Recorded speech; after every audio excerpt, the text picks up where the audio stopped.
Pendant près d'une heure, Emmanuel Macron et le président égyptien Al-Sisi font face aux journalistes. Principal sujet abordé, la situation préoccupante des droits de l'homme en Égypte. Quand soudain, un journaliste égyptien retourne la question au président français. On a vu des centaines de manifestants arrêtés. Est-ce compatible avec le respect des droits de l'homme? Emmanuel Macron saisit alors l'occasion pour défendre les forces de l'ordre. Je déplore que 11 de nos concitoyens français aient perdu la vie durant cette crise.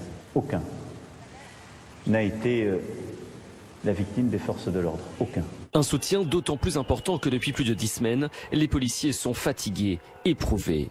À cela s'ajoute la polémique sur leur technique de riposte, l'utilisation par exemple des LBD, les lanceurs de balles de défense, mais aussi l'obligation désormais de porter des caméras piétons quand ils les utilisent. Alors, les mots du président Macron leur font du bien. Les marques de soutien des pouvoirs publics et du président de la République sont importantes. C'est pas souvent qu'un président de la République a à se prononcer sur une action des forces de l'ordre. Soutenir coûte que coûte les forces de l'ordre, c'est la nouvelle doctrine de l'exécutif qui prône certes le dialogue en plein grand débat, mais qui pour le reste affiche une immense fermeté. Forcément, c'est très tendu. C'était samedi le 11e acte d'un mouvement gilet jaune dont on voit bien depuis un mois qu'il est devenu extrêmement violent. Et évidemment, ça inquiète, ça interroge. Le gouvernement donc qui a besoin de ménager ses policiers pour ne pas risquer une autre grogne dont il se passerait bien. Fin décembre, l'exécutif avait déjà anticipé en annonçant aux forces de l'ordre une revalorisation de leur salaire ainsi qu'une prime exceptionnelle de 300 €.